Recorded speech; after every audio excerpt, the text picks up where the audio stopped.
नमस्कार, जय हिंद, जय भारत दोस्तों। स्वागत है आप सबका एक बार फिर से आपके अपने चैनल स्काई स्पीक्स पर। तो आज कुंभ लगन की बात करेंगे। कुंभ लगन के लिए अप्रैल 2022 कैसा रहेगा, किस ग्रह की दशा या अंतर्दशा आपको क्या प्रभाव देगी, आपकी सेहत पर, आपके स्वास्थ्य पर, नौकरी, कारोबार, आपकी आर्थिक स्थिति पर इन ग्रहों का क्या प्रभाव रहेगा, बारी बारी से हम सभी विषयों पर चर्चा करेंगे। इसके अलावा दोस्तों, यदि आप मुझसे किसी भी प्रकार का निजी ज्योतिषीय परामर्श लेना चाहते हैं, स्क्रीन पर मेरा व्हाट्सएप नंबर दिया है। आपसे निवेदन है, आप इस नंबर पर हमें व्हाट्सएप के माध्यम से कंसल्टेशन या फिर परामर्श टाइप करके लिख करके भेज दें। इसके उत्तर में आपको आगे की पूरी प्रक्रिया व जानकारी भेज दी जाएगी। उसके पश्चात आप चाहें तो अपना अपॉइंटमेंट बुक करवा सकते हैं। इसके अलावा हमारी वेबसाइट है www.skyspeaks.in। आप हमारी वेबसाइट के माध्यम से भी अपना अपॉइंटमेंट बुक करवा सकते हैं। और आज का जो ये गोचर फल है, केवल और केवल लगन से ही देखिएगा, यानी कुंभ लगन से। जिनका जन्म कुंभ लगन में हुआ है तो ये गोचर आपके लिए ही बना है। और सबसे पहले हम शुरुआत करेंगे लग्नेश शनि से। लग्नेश शनि आपको क्या फल देंगे?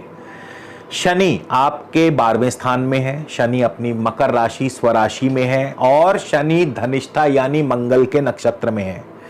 मंगल तृतीय और दशम भाव के स्वामी है। तृतीय भाव दोस्तों पराक्रम का है, यानी पराक्रम से, कोशिशों से अपने कार्यों में सफलता हासिल होगी। यानी दशम भाव मान, पद, प्रतिष्ठा और साथ ही साथ आपको नौकरी में, कारोबार में तरक्की भी दिलवाता है। लेकिन साथ ही साथ शनि 12वें स्थान में है।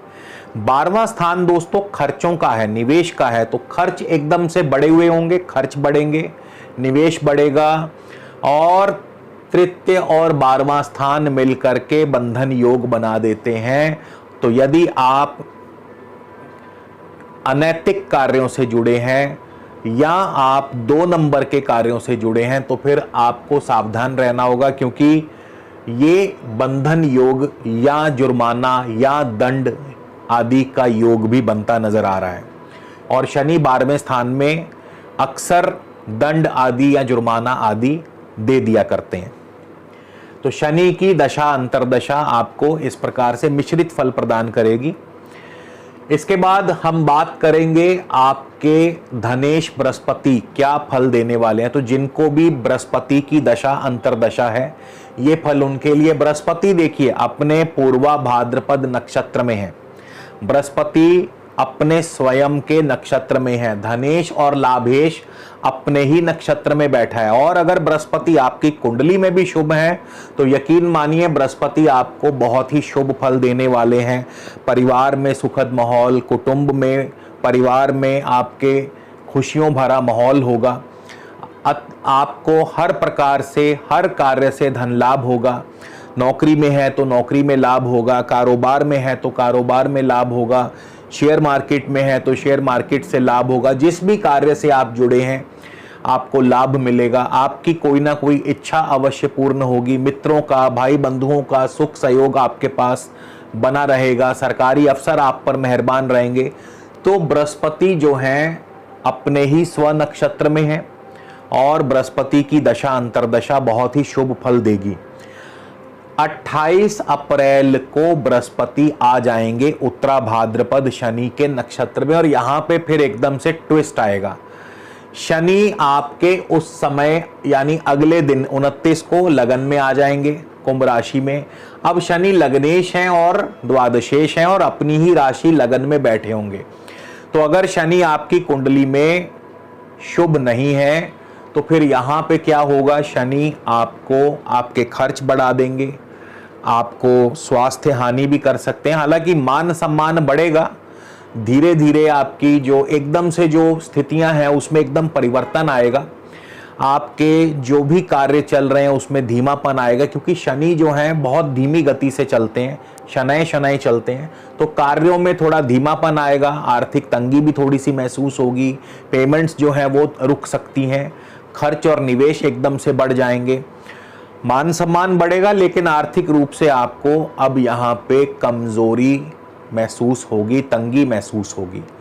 तो बृहस्पति की दशा अंतर्दशा आपको इस प्रकार से फल देगी। इसके बाद शुक्र की बात कर लें। शुक्र आपके चौथे और नवम भाव के स्वामी हैं। शुक्र चतुर्थेश और नवमेश भाग्येश शुक्र आपको क्या फल प्रदान करेंगे। देखिए, शुक्र इस महीने बहुत ज़्यादा शुभ नहीं है। हाँ, अंत में शुक्र का फल शुभ रहेगा। शुरुआत में शुक्र थोड़ा सा आपके लिए दिक्कत परेशानी देंगे, क्योंकि शुक्र धनिष्ठा मंगल के नक्षत्र में होंगे। मंगल तृतीयेश और दशमेश हैं, यानी मेहनत से, अपने पराक्रम से, अपनी कोशिशों से कार्य सफल होंगे। हालांकि आपको काफ़ी एफर्ट्स करने पड़ेंगे तो जाकर के आपके कार्यों की प्रशंसा होगी, मान सम्मान बढ़ेगा। 6 अप्रैल को शुक्र शतभिषा राहु के नक्षत्र में होंगे। राहु चौथे भाव में है। पारिवारिक तनाव, पारिवारिक उलझनों को बढ़ाते हैं। किस मन में किसी बात को लेकर के तनाव व चिंता परेशानी हो सकती है।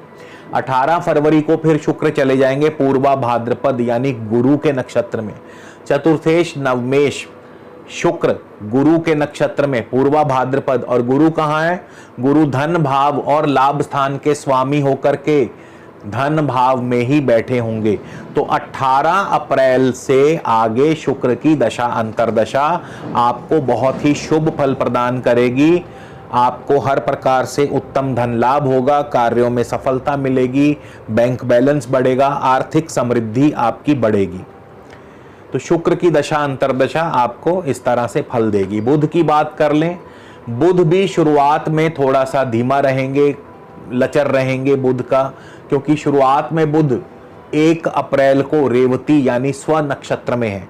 अब बुध जो है कुंभ लगन वालों के लिए पंचमेश और अष्टमेश हैं, और कहाँ बैठे हैं? धन भाव में। तो पंचमेश यानी अचानक धन लाभ, शेयर मार्केट से धन लाभ, लेकिन क्योंकि अष्टमेश भी है तो साथ ही साथ खर्च भी दिखाता है, नुकसान भी दिखाता है। इसके बाद 8 अप्रैल को बुध अश्विनी यानी केतु के नक्षत्र में होंगे। केतु दशम भाव में है। आपके कार्य में, नौकरी में, व्यवसाय में व्यवधान या रुकावट पैदा करते हैं। फिर 14 अप्रैल को बुध चले जाएंगे भरणी यानी शुक्र के नक्षत्र में। शुक्र चौथे और नवम भाव के स्वामी हैं। पढ़ाई में आप आगे रहेंगे, पढ़ाई में अच्छा मन लगेगा, विद्यार्थियों के लिए समय बढ़िया रहेगा। इसके अलावा ज़मीन जायदाद संबंधी कार्यों में आपको लाभ और सफलता मिलती रहेगी। नए वाहन, नए भवन का सुख मिल सकता है। फिर 22 अप्रैल को बुध कृतिका यानी सूर्य के नक्षत्र में होंगे। सूर्य सप्तमेश होकर के तृतीय भाव में होंगे, लेकिन सूर्य और राहु इकट्ठे होने से क्या होगा? ग्रहण योग की स्थिति होगी। तो कार्यों में रुकावट पैदा होगी, व्यवसाय में रुकावट पैदा होगी, काम धीमी गति से बनेंगे, बनते बनते ही बनेंगे। तो बुध की दशा अंतर्दशा जो है वो इस महीने एवरेज रहेगी। सूर्य की बात कर लें। सूर्य भी लगभग बुध जैसा ही फल प्रदान करेंगे, क्योंकि एक तो सूर्य ग्रहण योग में होंगे और राहु के साथ होंगे। 1 अप्रैल को सूर्य जो है रेवती बुध के ही नक्षत्र में होंगे। तो क्योंकि बुध पंचमेश है, अष्टमेश है, तो शेयर मार्केट से अच्छा धन लाभ करवा सकते हैं, अचानक धन लाभ करवा सकते हैं, लेकिन अष्टम भाव जुड़ा होने से रिस्क बना रहेगा, तो सोच समझ के निवेश करिएगा। 14 अप्रैल को सूर्य अश्विनी यानी केतु नक्षत्र में होंगे। केतु दशम भाव में है। नौकरी कारोबार में थोड़ी बहुत रुकावट, व्यवधान पैदा करते हैं। 27 अप्रैल को सूर्य भरणी यानी शुक्र के नक्षत्र में होंगे। विद्यार्थियों के लिए समय अच्छा रहेगा, और शुक्र भी उस समय धन भाव में पधार चुके होंगे। तो ज़मीन जायदाद के कार्यों से आपको लाभ हो सकता है, और इंपोर्ट एक्सपोर्ट से लाभ हो सकता है, लेकिन उतना नहीं, क्योंकि सूर्य उस समय तक राहु के साथ तृतीय भाव में ग्रहण योग में होंगे। तो कार्य बनेंगे, लेकिन धीमी गति से बनेंगे या रुकावट के साथ बनेंगे। इसी तरह राहु की दशा अंतर्दशा क्या फल देगी? राहु आपके 1 अप्रैल को शुक्र की राशि में है। चतुर्थेश और नवमेश शुक्र लगन में होंगे। लग्जरी चीज़ों पर खर्च होगा, भूमि, भवन, वाहन, कृषि, शिक्षा, इन क्षेत्रों पर खर्च बढ़ेगा या इन क्षेत्रों से लाभ होगा, इंपोर्ट एक्सपोर्ट से लाभ मिलेगा। फिर 12 अप्रैल को राहु मंगल की राशि में प्रवेश कर जाएंगे तृतीय भाव में, और यहाँ पे ग्रहण योग भी बनता है, काल सर्प दोष भी बनेगा। तृतीय भाव में मंगल तृतीयेश भी हैं, तो किसी निकट भाई बंधु से अनबन या उनकी सेहत और स्वास्थ्य को लेकर के चिंता हो सकती है। छोटी मोटी यात्राओं में कष्ट या असुविधा आ सकती है। मंगल दशमेश भी हैं, तो दशमेश होने के नाते मंगल जो है, राहु जो है आपको कारोबार में, नौकरी में ठीक ठाक एवरेज प्रदर्शन देंगे। राहु कृतिका सूर्य के ही नक्षत्र में है और सूर्य क्या है, सप्तमेश, और सूर्य और राहु का ग्रहण योग भी बनेगा। तो ये दाम्पत्य के लिए बढ़िया नहीं है, क्योंकि राहु कृतिका सूर्य के नक्षत्र में है। सूर्य को हर प्रकार से हानि दे सकते हैं, सरकारी कार्यों में विघ्न, सरकारी अफसरों के साथ नाराजगी, और सप्तमेश होने के नाते दाम्पत्य जीवन में भी कड़वाहट पैदा करते हैं। तो राहु की दशा अंतरदशा आपको ठीक ठाक यानी एवरेज ही फल प्रदान करेगी। चंद्रमा की बात कर लें, चंद्रमा छठे भाव के स्वामी है, षष्ठेश हैं। अगर चंद्रमा आपकी कुंडली में शुभ है और शुभ स्थानों में है तो जाहिर है नौकरी में तरक्की, आर्थिक रूप से समृद्धि प्रदान करते हैं। शत्रुओं के सामने शत्रु जो हैं, आप शत्रुओं पर हावी रहेंगे। लेकिन इसके विपरीत यदि चंद्रमा आपकी कुंडली में शुभ नहीं है तो रोग, ऋण और शत्रु तीनों से ही आपको परेशानी देंगे। केतु आपके दशम भाव में है। केतु की दशा अंतरदशा क्या फल देगी? तो केतु 1 अप्रैल को मंगल की राशि में होंगे। मंगल तृतीयेश और दशमेश होकर 12वें स्थान में है, यानी खर्च और निवेश को बढ़ाते हैं। खर्च बढ़ेगा, निवेश बढ़ेगा। हालांकि मेहनत से कार्य सफल भी होंगे, ऐसी बात नहीं है। और फिर 12 अप्रैल को केतु शुक्र की राशि में होंगे। शुक्र चौथे और नवम भाव के स्वामी हैं। ज़मीन जायदाद संबंधी कार्यों से लाभ होगा। धार्मिक कार्यों में आपको जो है आपकी रुचि बढ़ेगी। लंबी दूरी की यात्राएं हो सकती हैं। इंपोर्ट एक्सपोर्ट से लाभ होगा। और केतु इस दौरान गुरु के ही नक्षत्र में है। तो केतु क्योंकि गुरु के नक्षत्र में, और धनेश और लाभेश गुरु जो है वो भी 13 अप्रैल को धन भाव में पधार लेंगे। तो केतु गुरु के माध्यम से आपको धन लाभ करवाते रहेंगे, यानी अच्छा धन लाभ आपको मिलता रहेगा। तो केतु की दशा अंतरदशा भी आपके लिए एवरेज प्लस रहेगी, बढ़िया रहेगी। मंगल की बात कर ले, मंगल आपको क्या फल देंगे? मंगल की दशा अंतरदशा में क्या फल मिलेंगे? मंगल 1 अप्रैल को धनिष्ठा स्वयं के नक्षत्र में है। तृतीयेश और दशमेश मंगल स्वयं के नक्षत्र में है और 12वें स्थान में है। तो क्या होगा?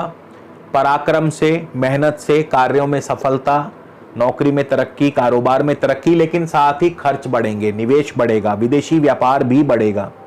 और स्वास्थ्य का भी ध्यान रखना होगा। 16 अप्रैल को मंगल शतभिषा राहु के नक्षत्र में होंगे। राहु मंगल की ही राशि में है, तो वही फल फिर से रिपीटिशन होंगे। लेकिन अब की बार क्या होगा कि राहु के प्रभाव से अब कार्य जो है थोड़ा सा विघ्न के बाद, रुकावट के बाद बनेंगे, क्योंकि राहु रुकावट पैदा करेंगे। निकट भाई बंधु से अनबन करवा सकते हैं, क्योंकि राहु तृतीय भाव में होंगे और ग्रहण योग बना रहे हैं। तो हर ग्रह की दशा अंतरदशा अलग अलग फल प्रदान करेगी कुंभ लगन वालों को। तो इस गोचर फल को जब भी देखना हो, अपनी दशा अंतरदशा को जरूर ध्यान में रखिएगा कि आपकी कौन सी दशा अंतरदशा चल रही है। और अब बात करेंगे उपाय कौन सा किया जाना चाहिए। देखिए, आपके तृतीय भाव में सूर्य बुध राहु के प्रभाव से ग्रहण योग बनेगा। तो ऐसे में आपके लिए बहुत ही सरल उपाय बताऊंगा, और वो सिंपल सा उपाय क्या है? आप डेली, रोजाना पंछियों को मीठा डालें। पंछियों को, चिड़ियों को, कबूतरों को मीठी बूंदी डालें, या मीठे में कुछ भी उनको आप डाल सकते हैं। तो आपको निश्चित तौर पर ग्रहण का अशुभ प्रभाव नहीं होगा। और दोस्तों, इसके साथ ही आपसे विदा लेता हूं। वीडियो कैसा लगा जरूर कमेंट करके बताइएगा। अगले वीडियो में फिर मुलाकात होगी। नमस्कार, जय हिंद, जय भारत।